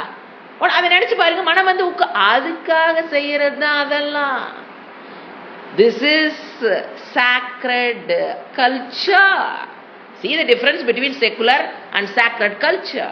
அவங்க என்ன நினைக்கிறாங்க? Waste of time, waste of money. இந்த ராமர் கோயிலுக்கு கட்டின பணத்தை நீங்க இத்தனை பேர் சாப்பாடு இல்லாம இருக்காங்க, நீங்க அவங்களுக்கு கொடுக்கலாம், இவங்களுக்கு கொடுக்கலாம். கொடுக்கணுங்கிற புத்திய கொடுக்கறதே சாக்ரெட் கல்ச்சர் அப்பா. மற்றவங்களுக்கு கொடுக்கணும். இந்த நீங்க சொல்றீங்க பாத்தீங்களா, செக்குலர் சொல்றீங்களா, இங்க கொடுக்கறது அங்க கொடுக்கலாம் நீங்க நினைக்கிறீங்க பாத்தீங்களா? அத கொடுக்கணும்னு சொல்ல வைக்கிறத யாரு? சாக்ரெட் கல்ச்சர் தான் நம்மளுக்கு ஷேரிங் சொல்லி கொடுக்குது. இது நீங்க இப்ப நீங்க பிரிக்கிற கல்ச்சர் இந்துன்னு பிரிக்க வேண்டாம், முஸ்லீம்னு பிரிக்க வேண்டாம், கல்ச்சர் இந்தியான்னு பிரிக்க வேண்டாம். ஜென்ரல் சொசைட்டியே ரெண்டா பிரிஞ்சு கிடக்குது.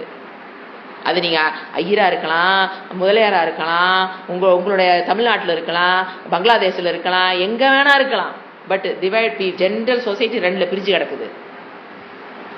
அப்படி பாருங்க, பொதுவா பாருங்க. அப்ப என்ன நடக்குது? அந்த எதுக்கு இப்ப நம்ம அதெல்லாம் பண்றோம் புரிஞ்சுங்களா? நம்மளுடைய intangible need. I want to happy, I want to அப்போ மன அமைதி தேடுறமா? யாரு கொடுக்கறது? மனம்னா என்ன, மனதை எப்படி கட்டுப்படுத்துறது? அதுக்காக தான் இத்தனை கோயில்கள். இப்ப நம்ம போய் தேவதை கொடுக்குறோம் அப்படின்னா, the கோயில்கள் are built for not for தேவதா's sake. they are not in need of your பழம், தேங்காய், your அபிஷேகம், உங்களுடைய ஆராதனைகள். they are not in need of that. ஒரு தேவதையும் அந்த நிலையில இல்ல. அப்புறம் எதுக்கு போறோம்? உனக்காகத்தான் நீ கோயிலுக்கு போறையே தவிர, உன்னுடைய மனதை போராட்டத்திலிருந்து விடுபடணும்னா, மனம் என் கட்டுக்குள்ள வரணும்னா, தியானம் ஜெபம் பண்ணணும்னா, அங்க ஒரு விஷயத்தை போய் பார்க்கும்போது அவருடைய அவனுடைய அருள் இல்லாமல் இங்க அணு அசையாதுன்னு தெரிஞ்சு அவர்கிட்ட போய் இறைவா என் மனதை கட்டுப்படுத்துவதற்கு உதவி செய்யின்னு பெக் பண்ணி அப்புறம் அவர் கொடுத்த முறைகளை யூஸ் பண்ணி ஜபம் மெடிடேஷன் மனதை என்ன பண்ணலாம், அமைதிக்கு கொண்டு வரது. So intangible need will be fulfilled by our religion, culture, Vedic culture, Vedic religion. அதுதான் உங்களுடைய இன்டான்ஜிபிள் நீட பூர்த்தி செய்யும். இத பூர்த்தி செய்யாத மனம் எப்படி இருக்குது, இந்த உலகம் எனக்காக படைக்கப்பட்டிருக்கு, நான் என் புத்தியை யூஸ் பண்ணி நான் கண்ட்ரோல் பண்ணணும், இந்த உலகமே எனக்காக இருக்குதுங்க போது இந்த உலகத்தை அவர்கள் நாசம் செய்வதற்கு கவலைப்படுவதே கிடையாது. மங்கியோட மூளையை சாப்பிட்டா இந்த நோய் குணமாகுன்னு கண்டுபிடிச்சிட்டா லட்ச மங்கி வேணாலும் கொள்ளுவாங்க. they don't worry about that. the flora faunaங்கிற அந்த இதை டிஸ்டர்ப் பண்றோம். கொஞ்சம் நீங்க தெரிஞ்சவங்க திங்க் பண்ணி பாருங்க. ஃப்ளோரா ஃபானான்னு சொல்லுவோம். இப்போ ஒரு குளம் இருக்கு அப்படின்னா அதுக்குள்ள பாத்தீங்கன்னா ஒண்ணுக்கு ஒண்ணு லிங்க் ஆகி இருக்கும். இப்போ ஒரு மீன் இருக்கு, தண்ணி இருக்கு, செடி இருக்கு அப்படின்னா ஒண்ணுக்கு ஒண்ணு எல்லாம் கனெக்ட் ஆகி தான் அந்த இடத்துல ஒரு ஹார்மனி பார்க்கலாம். ஒரு ஃபாரஸ்ட்டுக்குள்ள பாத்தீங்கன்னா ஒரு ஹார்மனி இருக்கும், புல் இருக்கும், அது மேயருக்கு மான் இருக்கும், அதை மான கட்டுக்குள்ள வச்சுக்கிறதுக்கு தான் சிங்க் இருக்கும். இது அந்த ஒரு ஹார்மனின்னு பேரு. இந்த ஹார்மனி இறைவன் படைச்சு அப்படி அழகா போயிட்டு இருக்கும். மனுஷன் என்ன பண்ணுவான், உள்ள போவான், பிடிச்சி மானா வெட்டுவான். என்னாவது, ஹார்மனி இஸ் டிஸ்டர்ப்டு. அதனுடைய எஃபெக்ட் யாருக்கு தான் வரப்போகுது, நமக்கு தான் வரப்போகுது. ஒரு கொலை இருக்கு, அதுல ஒரு ஹார்மனி இஸ் மெயின்டைன்டு. சூட்சமா அதெல்லாம் நமக்கு தெரியாது வெளியில. ஒண்ணுக்கு அப்படியே கனெக்ட் ஆயிருக்கும். அதுல போய் நடுவில் போய் என்ன பண்ணிடக்கூடாது, அப்படியே கட் பண்ணிடக்கூடாது. இதெல்லாம் யாருக்கு தெரியும், யாருக்கு தெரியும், யாருக்கு தெரியாது. சொல்லி கொடுக்காமையே புரியக்கூடியது சாக்ரட் கல்ச்சருக்கு இது புரியும். செக்குலருக்கு இது புரியாது. இங்க போய் பிரேக் பண்றமே, ஏன்னா அவன் என்ன, அவனுடைய இதே என்னதான், என்னுடைய தேவைகளை பூர்த்தி செய்து கொள்வதற்காக உலகமே படைக்கப்பட்டது. எனக்கு இருக்கிற அனிமல்ஸ், பிளான்ஸ், ஹியூமன் பீயிங் எல்லாத்தையும் நான் எப்படி யூஸ் பண்ணிக்கலாம். யூஸ் பண்றதுக்கு இன்டெலிஜென்ஸ், என்னுடைய புத்தி வச்சு என்ன பண்ணிக்கலாம். I can master over the world. That is secular. அதனாலதான் அந்த செக்குலருங்கிறது என்ன சொன்னோம், ஒரு தீவிரவாதத்துக்கு சமம். ஜஸ்ட் லைக் எல்லா இப்ப நாம சொல்றோம், இவன் இங்கிருந்து வந்தா தான் தீவிரவாதி, காஷ்மீர்ல குண்டு போட்டாதான் தீவிரவாதி நாம் நினைச்சிருக்கிறோம். செக்குலருக்குள்ள இருக்கிறவங்கள என்னதான், ஏன்னா அவங்க தங்களோட அவன் என்ன பண்றான், தனக்காக யார வேணா கொல்லான்னு முடிவு பண்ணிட்டானா இல்லையா. நீ அப்படிதான் இருக்க, நீ அதே மாதிரிதான் இருக்க. இந்த மனம் இப்ப தீவிரவாதிகள் எல்லாம் பாருங்க, அத்தனை பேர் அடிக்ஷன். இன்னைக்கு ஒரு சைக்காலஜி ஒருத்தர் பண்ணியிருக்காரு டாக்டர், ஒரு ஆர்டிக்கல் படிச்சேன். அத்தனை பேர் அடிக்ஷன். அவனுக்கு நீங்க குண்டு போடுன்னு ஒரு இடத்துக்கு அனுப்புறான்னு வச்சுக்கலேன், கஞ்சாவோ ஏதோ பேக்கெட் நிறைய இருந்தா தான் அவங்களால போய் அதை பண்ண முடியும். ஏன்னா ஏன்னா குற்ற உணர்வு உள்ள புத்தி சொல்லுமா இல்லையா, தப்பிக்க முடியாது அவங்களால. அதே தான் இங்க இருக்குது, செக்குலர் கல்ச்சர்லயும் அதே தான் இருக்கு. தப்ப பண்ணிட்டாங்கன்னா அந்த குற்றுணர்வு என்ன பண்ண, அவங்களுக்கு மனம் இருக்குமா, அவங்களுக்கு புத்தி இருக்குமா, அந்த புத்தி சொல்லுமா, டே நீ பண்ணு, தப்புடா தப்புடா தப்புடா. அந்த மன போராட்டத்தை ஜமாளிக்க முடியாம எதையாவது போடு, தூங்கிக்கோ, கெட் அவுட் ஆஃப் தட் போர். குருக்ஷேத்திரம் ஆரம்பிச்சோன்ன என்ன பண்ணுவோம், எதையோ ஒன்று போட்டு அப்படி தூங்கிடலாம், போதைக்கு அடிமையாயிடலாம், டக் டக்குன்னு அதை மறக்கணும். ஸோ மனப்போராட்டம்ங்கிறது இந்த அளவுக்கு take care of by religion and culture. இப்போ அடுத்தது ஒரு பாயிண்ட் நான் சொல்லிட்டு வரேன். அடுத்தது மனப்போராட்டம் சம்மந்தப்பட்டது. வேல்யூ இப்போ எதை பார்த்தோம், how the values help you to get a happy mind. ஹாப்பிங்கிறத மன அமைதிக்கு நற்பண்புகளை பெறுவது என்பது முக்கியமான ஒன்று. அடுத்த பாயிண்ட் மன சமாதானம். அப்படின்னா இவர் என்ன சொல்றாரு பார்க்கலாம். பதஞ்சலி என்ன சொல்றாரு, ஏன்னா மனம்னா நம்ம பதஞ்சலியை தொட்டு அவருக்கு ஒரு ஆராதனை பண்ணிட்டு தான் நீங்க கிளாஸ்க்குள்ளேயே போகணும். இப்ப மனம்ங்கிறது என்ன சொல்றாரு, மன சமாதானத்தை எப்படி பெறுவது என்று நமக்கு சொல்லி கொடுத்தவர் யாரு, நம்மளுடைய கல்ச்சர்ல பதஞ்சலி. பதஞ்சலி தான் மனதுக்கு என்ன சொல்றது, பிஹெச்டி. யோக சித்த விருத்தி நிரோதக. யோகம்னு என்ன, சித்த விருத்தி நிரோதக, எண்ணங்களை முறைப்படுத்துதல என்ன சொல்றாரு அவரு, யோகம். அப்ப அதுக்கு என்ன சொல்றாரு, மனதை நீ போராட்டத்திலிருந்து தப்பிக்கணும்னா 2 விஷயம் பண்ணுங்கிறார். ஒன்னு அபியாசம், இன்னொன்னு வைராக்கியம். அபியாசம் அப்புறம் மூணாவது ஈஸ்வர பிரணிதானம். பிரணிதானம் பண்ணணும்னு சொல்லுவார். 3 விஷயங்கள். நீ மன போராட்டத்திலிருந்து விடுபடணும், மனம் சமாதானமாக இருக்கு. போராட்டங்களோடு விட்டுறலாம். இப்ப எங்க வர்றோம்? சமாதானம், மன சமாதானம் பெறணும். போராட்டத்தில் தப்பிக்கிற பேர் மன சமாதானமா இருக்கணும். அப்படின்னா நாம் என்ன தெரியுங்களா பண்ணிட்டு இருக்கிறோம்? சூழ்நிலைகள் காரணம். அப்படி அல்ல. என்னுடைய மன போராட்டத்துக்கு நான் எது காரணம் கண்டுபிடிச்சிட்டு இருக்க வரைக்கும் நீங்க என்ன பண்ண முடியாது, உங்கள் மனதில் அமைதிப்படுத்த முடியாது. என்னுடைய மன போராட்டத்துக்கு காரணம் என் சூழ்நிலைகளோ, என்னை சுற்றி இருக்கிற நபர்களோ அல்ல, அல்லவே அல்ல. அர்ஜுனுடைய போராட்டத்துக்கு காரணம், மன போராட்டத்துக்கு காரணம் அவன் மனதில் இருந்த தர்மத்துக்கு அதர்மத்துக்கு உண்டான அவிவேகம் தான் காரணமே தவிர அந்த போரோ அல்லது அவன் கொல்ல போற துரோணாச்சாரியரோ காரணம் அல்ல. ஒருத்தருடைய மன போராட்டத்துக்கு காரணம் வெளியில் இருக்கிற விஷயங்கள் அல்ல. நம்மளுடைய மன போராட்டம் வீக்காச்சு, அதிகமாகுது. சமாதானத்துக்கு, என்னுடைய மன சமாதானத்துக்கும் நான் தான் காரணம், மன போராட்டத்துக்கும் நான் தான் காரணம். முதல்ல அதை புரிஞ்சுக்கணும். ஏன்னா எப்ப பார்த்தாலும் பிளேமிங் அக்யூசன்ஸ். அப்ப மற்றவங்க பண்ண தப்புனாலதான் நான் போராடினேன், நைட்டு விழா தூக்கவில்லை, அவன் பேசின பேச்சு என்னை ஹர்ட் பண்ணிடுச்சுன்னா ராங் திங்கிங். ஏன்னா அவர் என்ன சொல்றாரு பதஞ்சலி, இதுல இருந்து விடுபடணும், மன போராட்டம் என்ன பண்ணணும்? அபியாசம், அப்புறம் வைராகியம், மூணாவது ஈஸ்வர பிரணிதானம்.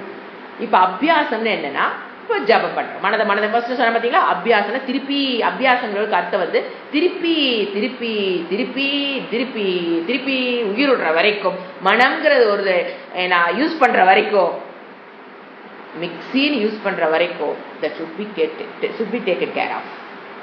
அது மாதிரி அது மிக்சி எப்படி பாதுகாக்கணுமோ அந்த மாதிரி எந்த நாள் வரைக்கும் யூஸ் பண்ணிக்கோ அது வரைக்கும் என்ன பண்ணணும், you should take care of. அந்த மாதிரி மனதை நான் யூஸ் பண்ற வரைக்கும் நம்ம என்ன பண்ணணும்? அபியாசம், ஜபம், மெடிடேஷன். ஜபங்கிறது ஒரு அருமருந்து. உண்மையில சொல்ல போனீங்கன்னா இது மனதினுடைய போராட்டத்துக்கு ஃபர்ஸ்ட் வந்து மனதை சமாதானப்படுத்துறதுக்கு ஜபம், மெடிடேஷன், இதெல்லாம் என்ன பண்ணிட்டே இருக்கணும்? திருப்பி திருப்பி திருப்பி பண்ணணும். அபியாசம். வைராகியம் என்ன? ஏன்னா வைராகியங்களோட நீங்க புரிஞ்சு வச்சிருக்கிற மாதிரி ஒரு செயல்படாமல் இருக்கிறதோ அதெல்லாம் கிடையாது. ஒருத்தர் மேல எனக்கு கோபம், அவங்ககிட்ட பேச மாட்டேன், அவங்க மேல எனக்கு வைராகியம் அப்படிங்கிறது அல்ல. வைராகியங்கிறது இந்த உலகத்துல பார்க்கணும் எது வந்து நித்தியமானது, எது வந்து அனித்தியமானது அப்படின்னு தெரிஞ்சு. நித்தியம்னா எப்பவுமே இருக்கிறது, 3 காலத்திலும் எந்த ஒன்று இருக்குதோ அதுக்கு பேர் நித்தியம்னு பேர். அனித்தியம்னா எது ஒன்று காலத்தில் தோன்றி காலத்தில் மறையக்கூடியது, அது எல்லாமே அனித்தியம் தான். இந்த உலகமே என்னதான் வரப்போகுது? அனித்தியம். அதை பிரிச்செறிஞ்சு அந்த அனித்தியத்தின் மேல் வருகிற ஒரு பற்றற்ற நிலைன்னு சொல்லுவோம். அதுதான் இது. ஏன்னா அது அனித்தியம், என்னைக்கு இருந்தாலும் நம்மள விட்டு போக போகுது, இல்லை அதை விட்டுட்டு நாம போயிடுவோம். அப்போ அது மேல வருகிற ஒரு பற்றற்ற நிலைக்கு பேரு வைராகியம். அப்போ இந்த அந்த அந்த அந்த வைராகியம் 2வது சொல்றாரு. 3வது ஈஸ்வர பிரணிதானம். ஒரு முயற்சிக்கு யாருகிட்ட இருக்கும்? நம்ம அருள் பெறணும். அவனின்றி அணுவும் அசையாது, என் மனமும் என்ன ஆகாது? அசையாது, ஒன்றும் பண்ண முடியாது. ஸோ இறை வழிபாடு. இறைவனிடம் ஒரு முயற்சி செய்து அவரிடம் ஒரு வேண்டுதல் வைத்து அவருடைய சமர்ப்பணம் செய்துதான் என்ன பண்ண முடியும்? நீங்க மன போராட்டத்திலிருந்து மன சமாதானத்தை பெற முடியும். இப்போ இந்த 3ஐயும் நீங்க ஃபாலோ பண்ணணும்னா எப்படி பண்ணணும் அப்படிங்கிறது யார்கிட்ட தான் கேட்டு கத்துக்கணும்? அவங்கவுங்க குருகிட்ட தான் கேட்டு கத்துக்கணும். நானே அபியாசம் பண்றேன், நானே வைராகியத்தை பெறுகிறேன், செல்ஃபா நானே 4 புக்கு படிக்கிறேன், செல்போன் ஆன் பண்ணா வைராகியத்தை பெறுவது எப்படின்னு வருதா? அதுக்கு இது வந்தால் வரலாம், சொல்ல முடியாது. அதை பார்த்து நான் ஃபாலோ பண்றேன், நத்திங் டூயிங். எல்லாம் கொண்டு இவங்களை பைத்தியகார ஆஸ்பத்திரியில் சேர்த்து விட்டுரும். You should not try. எது நீங்க அபியாசம் பண்றதையோ, மெடிடேஷன் ஜபம் பண்றதையோ, மெடிடேஷன் பண்றதையோ, வைராகியத்தை பெறுவதையோ சுயமாக முயற்சி செய்வீர்கள் என்றால் ஈஸ்வர பிரணிதானத்துக்கே யாரு வேணும்? குரு வேணும். இறைவனை முறையாக வழிபடுதல் எப்படின்னு சொல்லித்தரது யாருதான்? குரு. அதனாலதான் தாய், தந்தை, அப்புறம் யாரு வர்றா? அவரு காமிக்கிறவர் தான் தெய்வம். மாதா, பிதா, குரு, தெய்வம். அதை அடிக்கடி நினைச்சுக்கணும். அவரு தான் நமக்கு இறைவனை காமிக்க முடியும். நானே போய் நெட்டில் தோண்டி கண்டுபிடிக்கிறேன், டேபில் ஏதோ சொல்கிறான், யூடியூப்பு என்னென்னமோ எதுலேயோ போய் நம்ம கண்டுபிடிக்கிறேன். அதெல்லாம் ஒன்றும் பண்ணிடக்கூடாது. எல்லாம் பண்ணி நம்ம எங்கே சேர்த்திரோம். இப்போவே எல்லாம் தேடுறதுக்கு முன்னாடியே சுவாமி சொல்லுவார், வைத்தியர் ஆஸ்பத்திரியில் ஒரு ரூம் புக் பண்ணிக்கோ, வீட்டுக்கு வந்துட்டு சொல்லி வச்சுரு, நான் ஏதாவது கசாமசான்னு பண்ணனா கொண்டு அங்கே விட்டுரு, ஏன்னா இந்த மாதிரி போகிறேன் சொல்லிட்டு செய். ஏன்னா பாவம் வீட்டில் இருக்கவங்களா பாவம் இல்லைங்களா, என்ன பண்ணுறவங்களா தெரியாமல் வைக்க தெரியாமல் கொண்டே இது மாதிரிலாம் பண்ணிட்டு இதுக்குள்ள நோப்போ அப்படிம்பார். அவ்வளோ வான் பண்ணுவார் அவர். ஏன்னா அதுக்குள்ள அத்தனை தவறான விஷயங்கள் போயிட்டுருக்கு. அது குருவிட்ட தான் வாங்கணும். ஏன்னா எதை ஒன்று சொன்னாலும் கூடவே என்ன பண்ணிக்கணும், சைட் எஃபெக்ட் சொல்லிக்கிட்டே வரணும். நானே வைராகியம் கற்றுக்குறேங்க, நானே நெட்டில் போனால் வருதுங்க, ஐயையோ தப்பி பண்ணிடாதீங்க. புரிஞ்சுங்களா?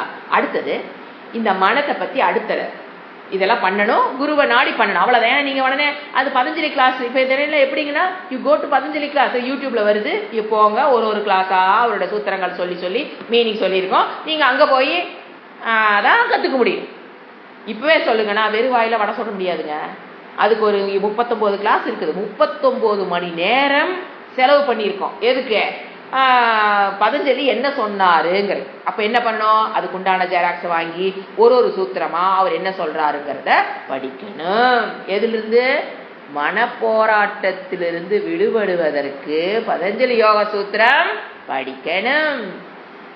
இன்டான்ஜிபிள் நீட் யாரு பூர்த்தி பண்றான்னு பாத்துக்குங்க. இப்போ மனம். அடுத்து மனம் பாத்தீங்கன்னா 3 விதமாக செயல்படக்கூடியது. உலகமே அப்படித்தான். சத்துவ குணம், அதை பற்றி தெரிஞ்சுக்கணும் கொஞ்சம் மனதை பற்றி. ஏன்னா அது எப்படி செயல்பட, ரஜோகுண மனம், தமோ குணம். என்னங்க சத்துவம்னா என்ன, தமோனா என்ன, ரஜோனா என்ன? இப்போ சத்துவம் அப்படின்னா ஒரு ஷார்ப் அண்ட் ஒரு புத்தி அதீதமாக வேலை செய்கிற நிலை மனம். மனதில் சத்துவ குணம் இருக்கும் சில சமயம், பிரதானமாக சத்துவ குணம்னு சொல்லுவோம். இப்போ அது இருக்கும்போது நல்ல திங்கிங்கு, ஒரு மன அமைதி, ஒரு கிராஸ்பிங் சக்தி, சத்துவகுண ப்ரிடாமினன்ட் மனமாக இருந்ததுன்னா எல்லாத்தையும் ஒரு அக்செப்டன்ஸு, ஒரு அக்குசேஷன் இருக்காது, நல்ல பண்புகளை ஈஸியாக ஃபாலோ பண்ணிடுவான், அதில் ஒன்றும் பெருசாக அவனுக்கு ஃப்ரிக்ஷன் வராது. அப்போ சத்துவகுணத்தோட தன்மை. இன்னொன்று ரஜோகுணம்ங்கிறது ஆக்டிவிட்டியில் கொண்டு போகும், சதா ஏதோ ஒரு ஆக்டிவிட்டி. அப்புறம் கோபம், இதெல்லாம் வர்றது சத்துவகுணம் மனம் பிரதானமாக இருக்கும்போது உங்களுக்கு என்னென்ன வரும், கோபம் வர்றது, கத்துறது, காமம், வெறுப்பு, சண்டை, சச்சரவு, உணர்ச்சி வயப்படுதல், அழுகிறது, சிரிக்கிறது, எல்லாமே எமோஷனலாக பண்ணுற பார்த்தீங்களா, அதெல்லாம் என்னது, ரஜோகுண மனதினுடைய வெளிப்பாடு. பாருங்க, எல்லாமே தேவை மனிதனுக்கு. உடனே இது செலக்ட்லாம் பண்ணிடாதீங்க, முதல்ல என்ன சொல்கிறோம் கேளுங்க.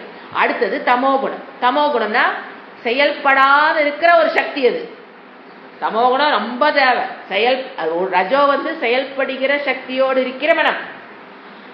தமோகுணங்கிறது செயல்படாமல் இருக்கிற ஒரு சக்தி கொண்ட மனம். அப்பதான் என்ன வரும், தூக்கமே வரும். நீங்க தமோ குணத்துக்கு போனீங்கன்னா தான், மனம் பிரிடாமினண்டா தமோ குணத்துக்கு போனா தான் we can sleep. புரிஞ்சுங்களா? எல்லாமே முக்கியம். 3, அதாவது இந்த 3 குணங்கள் தான் மனதா. 3 குணங்களால் ஆனது மனம். அப்படி புரிஞ்சுக்கணும். 3 குணங்களால் ஆனது மனம். அதுல எப்படி வாழணும்னா சத்துவ குணோபவ அர்ஜுன. இறைவன் சொல்றார், நீ என்ன பண்ணு, சத்துவ குண பிரிடாமினன்ட்ல வாழு. ரஜோகுணங்கிறது செயல்பாட்டப்ப ரஜோகுண பிரிடாமினண்டா இருந்து செஞ்சுக்கோ. தூங்கும் போது தமோகுண பிரிடாமினன்ட்டுக்கு போயே தூங்கு. ஸோ அப்போ என்ன தெரியுது நமக்கு, 3 குணங்களும் நாம் வாழ்க்கைக்கு அவசியம். எந்த நேரத்தில் எது இருக்கணும். இப்போ நீங்கள் கிளாஸ் கேட்குறீங்க, உங்களுடைய மனதில் என்ன பிரிடாமினண்ட்டாக வச்சிருக்க தெரியணும். சத்துவகுண பிரிடாமினண்ட்டாக இருந்ததுன்னா கிளாஸில் தூக்கம் வராது. You can enjoy the class. Notes எடுப்பீங்க, திருப்பி அதை சிந்திச்சு பார்ப்பீங்க, சொன்ன விஷயங்கள் அப்படியே போய் டக் டக் டக் டக்குன்னு பதிஞ்சுக்கும். அப்புறம் செயல்பாட்டுக்கு வரும்போது சொல்கிறா இல்லையா, யோகா மாஸ்டர் சொல்கிறாங்க இல்லையா, குரு சொல்கிறா இல்லையா, நேராளில் வயிற்றை இன்டாக்ட் பண்ணு, அடிக்கடி ஷோல்டர் சரி பண்ணிக்கோ, இதெல்லாம் திருப்பி நாம் என்ன பண்ணியிருக்கணும், அபியாசம் கொண்டு வரணும் வாழ்க்கைக்கு. அந்த 1 hour பண்ணிட்டு நான் மறுபடியும் இப்படி தான் வந்துருப்பேன்னு என்ன ஆகும், ஒன்றும் அதனுடைய யூஸே கிடையாது. அந்த மாதிரி திருப்பி சத்துவகுணம் என்ன பண்ணுங்கள, அந்த ஞாபகப்படுத்தி உங்களை அந்த பொசிஷன் கொண்டு வர வைக்கும். இதெல்லாம் எதனோட இது, சத்துவகுண பிரதானம். ரஜோகுணங்கிறது செயல்பாடுகள், இதை செய்யணும் அதை செய்யணும், இதை முடிச்சுட்டு அதை பண்ணணும், அந்த செயல்படுகின்ற ஒரு சக்தி படைத்த மன். Opposite lethargic. தமோ குணம் என்ன பண்ணும், நம்மள தூங்கும் போது என்ன இருக்கணும்? தமோ குணம் பிரிடாமினன்ட் இருக்கணும். இப்ப கிளாஸ்ல சப்போஸ் தமோ குணம் பிரிடாமினன்ட் ஆயிருச்சுன்னா தூக்கம் வந்துடும். கிளாஸ்ல ரஜோகுண பிரிடாமினன்ட் ஆயிருச்சுன்னா மன விக்ஷேபம், எங்காவது போகுது வாட்டுக்கு. எங்க நேற்று அது நடந்தது, முந்தா நேற்று நடந்தது, பின்லாடன்றது செத்து போனதுல இருந்து நாளைக்கு என்ன நடக்க போகுது. அப்ப என்ன குணம்? விக்ஷேபம் பேரு. அது நம்மள விட்டு வெளியில போயிடும். விக்ஷேபம்னா ஆக்டிவா நம்மள விட்டு வெளியே போயிடும். ரொம்ப சுறுசுறுப்பா நம்மள விட்டு எங்க போயிருமானா வெளியில போயிடும். அப்ப என்ன? உங்க குணம் ரஜோகுணம். அப்ப கிளாஸ் நடக்கும் போது எதை பிரிடாமினண்டா வச்சுக்க தெரியணும்? சத்தோ குணத்தை பிரிடாமினன்ட் பண்ணி வச்சுக்கணும். இது ஒரு தனி இது மனதை சத்தோ குணம் விழித்திருக்கிற பொழுது சத்தோகுணம் தேவைப்படும் போது சத்தோ குணத்திலையும், ரஜோகுணம் தேவைப்படும் போது ரஜோ குணத்திலையும், தமோ குணம் தூங்கும் போது அதை பிரிடாமினன்ட் பண்றக்கும் யார் உதவ முடியும்? இப்ப நீங்க பிறக்கும் போது எல்லாரும் சத்தோ குண பிரிடாமினன்ட்டா பிறக்கிறது இல்ல. வளர்ப்புல என்ன பண்ணிக்கலாம்? நம்ம ஒரு குணம் நீங்க சத்தோஸ் பிறக்கும் போது ரஜோ குண பிரிடாமினன்ட்டோ இல்ல தமோ குண பிரிடாமினன்ட்டா பிறந்துட்டீங்கன்னு வச்சுக்கோங்க. அது ஏங்க டிஃபர் ஆகுதுன்னா பூர்வ ஜென்மத்து புண்ணிய பாபம் டிசைர்ஸ் யுவர் குணா. அப்படி பிறந்துட்டீங்க. என்ன பண்ணுது நம்ம சாஸ்திரம்? நீ தமோ குண பிரிடாமினன்ட்டா இருந்தா மொல்லவ எங்க வா? ரஜோ குணத்துக்கு வா. ரஜோ குணத்துல இருந்து எங்க வா? சத்தோ குணத்துக்கு வர வழிகளை அது தேவையா இல்லையா? That is intangible need. Who will fulfill your intangible need? சத்தோத்துக்கு கொண்டாந்தா தான் you can have a happy life. யார் கொண்டு வந்து கொடுக்குறது நமக்கு? அந்த வழிமுறைகள் என்ன? அந்த மாதிரி குணங்கள் இருக்குப்பா, நீ இங்கிருந்து இங்க வா, என்ன செஞ்சு நீ இங்கிருந்து வரலாம், என்ன செஞ்சு நீ இங்கிருந்து இங்க வரலாம், இதெல்லாம் சொல்லி கொடுக்கறது யாரு? சாஸ்திரம். ஆனா உலகம் என்ன சொல்லுது? சாமியார்கள் படிக்கிற படிப்பு, கிரகஸ்தாக்கெல்லாம் இதெல்லாம் படிக்காதீங்க, இதெல்லாம் தேவையற்ற விஷயம் அப்படின்னு யார் சொல்றது? Secular culture. அவங்கதான் சொல்றாங்க. சாக்ரட் கல்ச்சர் வந்தவங்களுக்கு அதெல்லாம் சொல்ல மாட்டாங்க. ஐயோ இவ்வளவு லேட்டா வந்துட்டேனுங்களே, குழம்புலதான் ஆரம்பிக்குது. இது கொஞ்சம் சின்ன வயசுலயே நான் அதெல்லாம் கத்திருக்க கூடாதா? இன்னும் கொஞ்சம் நான் சந்தோஷமா இருந்திருப்பனே, இப்ப 45-50 மண்டை உருட்டிட்டு வந்திருக்கிறேனே, ராகத்வேஷம் விடுபடுறது கஷ்டமா இருக்குதே. இது யாரோட புலம்பல்? உள்ள வந்தவங்க எல்லாம் புலம்ப மாட்டாங்க. செக்குலர் இருக்கிறவங்க நம்மள கிரிட்டிசைஸ் பண்றாங்க, சாக்ரட்டை பார்த்து கிரிட்டிசைஸ் பண்ணுவாங்க. என்ன நீ பண்றதெல்லாம் சாமியார்த்தனம், இதெல்லாம் என்ன பண்றது? 3 குணங்கள் இருக்கு, அதுல எதுல இருந்தா நான் சந்தோஷமா இருக்கணும்ங்கிறது தெரிஞ்சு அதை வளர்த்தி கொள்வதுங்கிறது சாமியாருக்குள்ள தேவையில்லை. அவங்க டிஸ்டர்ப் பண்றதுக்கு அங்க யாருமே கிடையாதுங்க. அவங்களுக்குள்ள எதுக்குங்க இதெல்லாம்? கிரகஸ்தாவா வாழ்றவன் தான் கத்துக்கணும். ஒரு ஆட்டம் பாம் டைம் பாம் நம்மளை நோக்கி வந்துகிட்டே இருக்கும். அதையெல்லாம் எப்படி திருப்பி இந்த மிசைல் அடிக்கிறாங்க பாருங்க, அது அப்படி அங்க வரும்போதே ஏர்ல எப்படி அவன் ஒருத்த அனுப்பிச்சான்னா இங்க வந்துக்கிட்டு அதை என்ன பண்றது அப்படி தெரியணும். ஒருத்த அடிக்கிறாங்க நம்ம மனதை பாதிக்கிற மாதிரி செயல்கள் பண்ணுது அப்படின்னா ஏர்ல என்ன பண்ணி தெரியணும்? ரிவர்ட் அடிச்சு விட தெரியும். ரிவர்ட் அவனை விடக்கூடாதுங்க, பாவம். வேற எங்காவது நம்ம திருப்பி அவன் என்ன பண்றான்? பாகிஸ்தான் விட்டா திருப்பி பாகிஸ்தான் அனுப்புறாங்க. அதெல்லாம் பண்ண வேண்டாம். அது எங்க கடல்ல போய் விழுகிற மாதிரி பண்ணிடுது. So that is intangible need. இது ஒரு மனிதனுக்கும் கிடைக்கப்பட வேண்டிய கல்வி, எஜுகேஷனல் ப்ரோக்ராம். எதுக்கு? To fulfil. எதுக்கு நாம படிக்கிறது? To fulfil my intangible need. I am studying shastra. சாமியாராக இருக்கல்ல. ஸோ தமோ குணத்தை எடுத்தீங்கன்னா அந்த என்ன பண்றது, லெத்தாஜிக்கா இருக்கிறது, ஒரு செயலை ஒத்தி போறது நாளைக்கு செஞ்சுக்கலாம், நாளானைக்கு செஞ்சுக்கலாம், அப்புறமேல் செஞ்சுக்கலாம். இப்ப என்ன அவசரம்? இந்நேரத்துல இருந்து என்னங்க அவசரம்? 12 மணிக்கு செஞ்சுக்கலாம். அதெல்லாம் என்னது? தமோ குணத்தினோட வெளிப்பாடு. சோம்பல். இதெல்லாம் நல்லாத்தான் இருக்கு. இதை போய் என்ன போய் கிளீன் பண்ணிட்டு இருக்கீங்க? சோம்பல். எதையுமே ஒத்தி போடுதல், நாளைக்கு பண்ணிக்கலாம் அப்படின்னு நினைச்சுக்கோங்க. நமக்குள்ள தமோ குணம். தூக்கம், அதீத தூக்கம். ஒரு நாளைக்கு 10 மணி நேரம் தூக்கம் தேவைப்படும் அவங்களுக்கெல்லாம். தூங்கிட்டே இருக்கணும். 8 மணி நேரம் தூக்கம் கெட்டு போச்சுனாவே அந்த அன்னைக்கு ஃபுல்லா மினிமம் குவாலிஃபிகேஷன் டைம் தேவை. Quality time, quantity time. தூக்கம்ங்கிறது கண்டிப்பா தேவை. அது எப்போ 7 மணி நேரம் 6 மணி நேரத்தை நிற்குதோ அது வரைக்கும் நீங்க சத்துவகுண ரஜோகுணம். எப்போ ஒரு நாளைக்கு 10 மணி நேரம் தூங்குறீங்களோ அது என்ன அர்த்தம்? உங்க பாடி எதுன்னு இருக்குது? தமோ குணத்தில் இருக்கிறது. இந்த குணம் தான், அதை வச்சுத்தான் நம்மளுடைய வர்ண ஆசிரம தர்மங்களே இறைவன் படைக்கிறார். அதை அடுத்த கிளாஸ்ல பார்க்கலாம். ஓம் சாந்தி சாந்தி சாந்தி. ஹரிஹி ஓம் ஸ்ரீ குருப்யோ நமஹ. ஹரிஹி ஓம்.